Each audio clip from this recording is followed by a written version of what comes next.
La cistitis rádica o la cistopatía rádica es una enfermedad anatomopatológicamente definida que acontece en las vejigas que han sido expuestas a la radiación durante el tratamiento de órganos pélvicos, de órganos vecinos. Estos cambios anatomopatológicos suelen ocurrir en dos fases. Una primera fase inicial, que puede ocurrir hasta los 3 o 6 meses de la radioterapia y que se caracteriza normalmente por clínica irritativa, disuria, urgencia o polaquiuria. Posteriormente, estos cambios siguen evolucionando y lo que acontece es una serie de trastornos o manifestaciones a nivel de los vasos sanguíneos que pueden dar lugar a alinización, fibrosis, oclusión de dichos vasos y alteración del estroma vesical. Estas fases, que aparecen a los 6 meses de la radioterapia, pueden prolongarse ya durante años.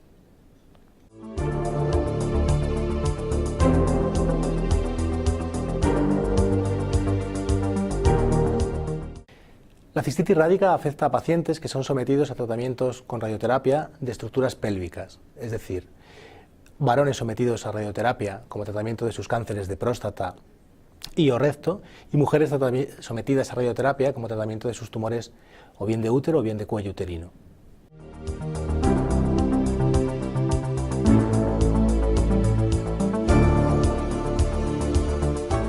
La cistopatía rádica puede acontecer desde unos meses después de la radioterapia hasta incluso años.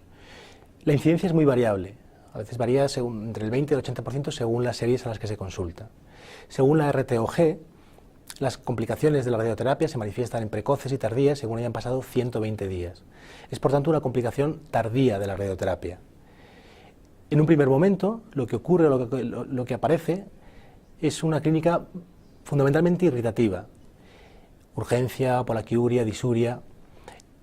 Posteriormente, a medida que van pasando los meses, a medida que van pasando los años, estos cambios que acontecen tanto en los vasos como en el estroma de la pared vesical, lo que traducen es una clínica bien por alteración de la distensibilidad o de la compliancia vesical, o bien por aparición de la hematuria.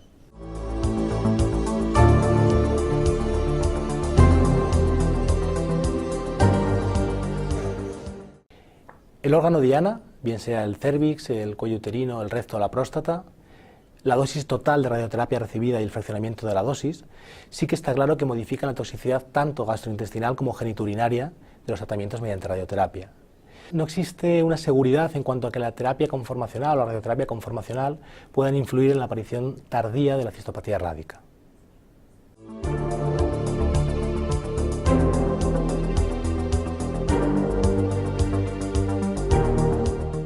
Se manifiestan fundamentalmente con dos grupos de síntomas. Por un lado están aquellos derivados de la alteración de la distensibilidad vesical y por el otro lado están los provocados por la fragilidad vascular. Los provocados por la alteración de la distensibilidad son aquellos que acontecen como consecuencia de la sustitución de las fibras musculares lisas por fibroblastos. Estos fibroblastos pierden la característica capacidad de distensión vesical al llenado, es decir, pierden la compliance y se manifiestan con un aumento de frecuencia miccional, con una dificultad al vaciado, con una dificultad al llenado vesical.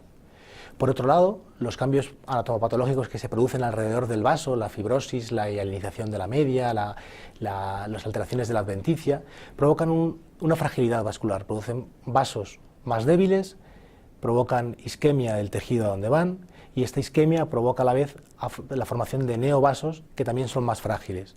Estos vasos se lesionan, se dañan, se rompen ante cualquier traumatismo y se provoca el característico sangrado o hematuria asociada a la cistopatía rádica.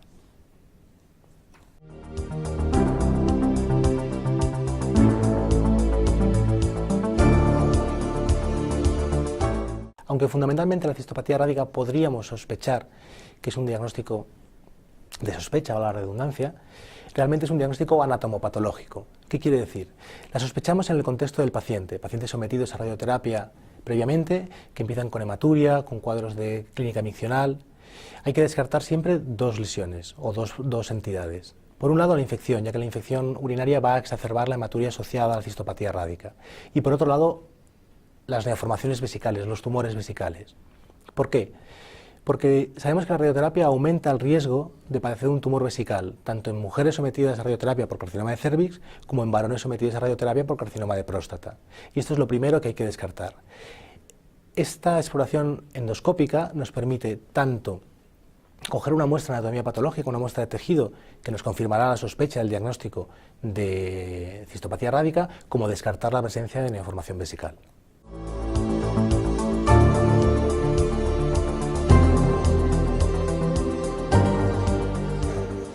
No existe ningún tratamiento definido para la cistopatía rádica.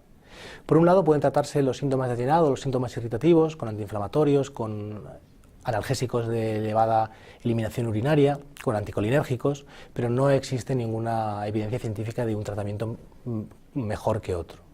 Por otro lado, la cistopatía hemorrágica o la hematuria asociada a la cistopatía rádica no tiene tratamiento definido. Se han descrito múltiples tratamientos posibles. Se han descrito tratamientos endovesicales, tratamientos con oxígeno hiperbárico, tratamientos con embolización. Lo normal es empezar siempre de lo más sencillo a lo más complicado. Se pueden intentar instilar sustancias como el aluminio endovesical, el ácido hialurónico, sustancias procoagulantes. Se puede tratar de dar estrógenos orales. Se ha intentado también la formolización, o históricamente se intentaba la formolización, la embolización arterial cuando todo lo demás fracasa. Incluso se ha llegado a tener que realizar alguna cistectomía de salvataje en pacientes en las que ninguna de las anteriores terapias funcionan.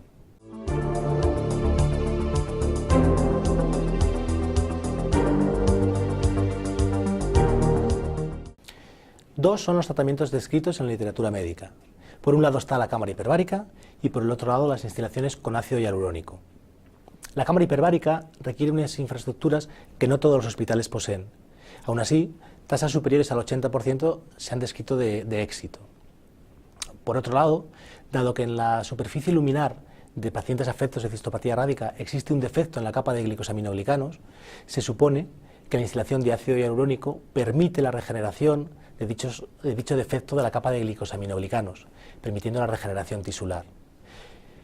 Las ventajas del ácido hialurónico radican en la fácil administración y en la ausencia de efectos secundarios mayores.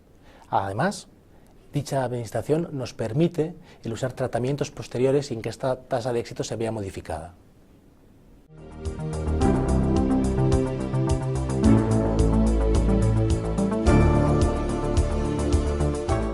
Característicamente evoluciona intercalando periodos silentes con periodos de manifestaciones clínicas.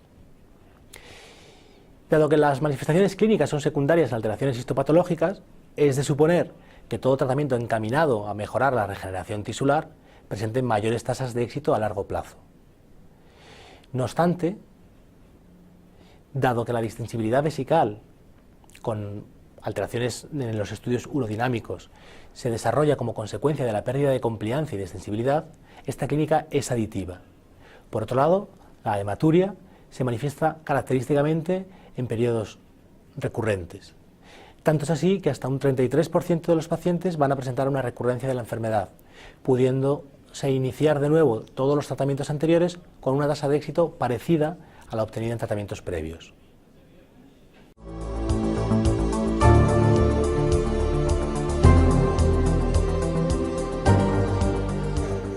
La cistopatía rádica es una enfermedad anatomopatológicamente definida que presenta un amplio abanico de manifestaciones clínicas y sobre la que hay múltiples tratamientos descritos. Se presenta característicamente en periodos interrecurrentes y únicamente el conocimiento de la enfermedad y de las opciones de tratamiento disponibles permiten al clínico hacer frente a la tórpida evolución que en muchas ocasiones acompaña a estos pacientes.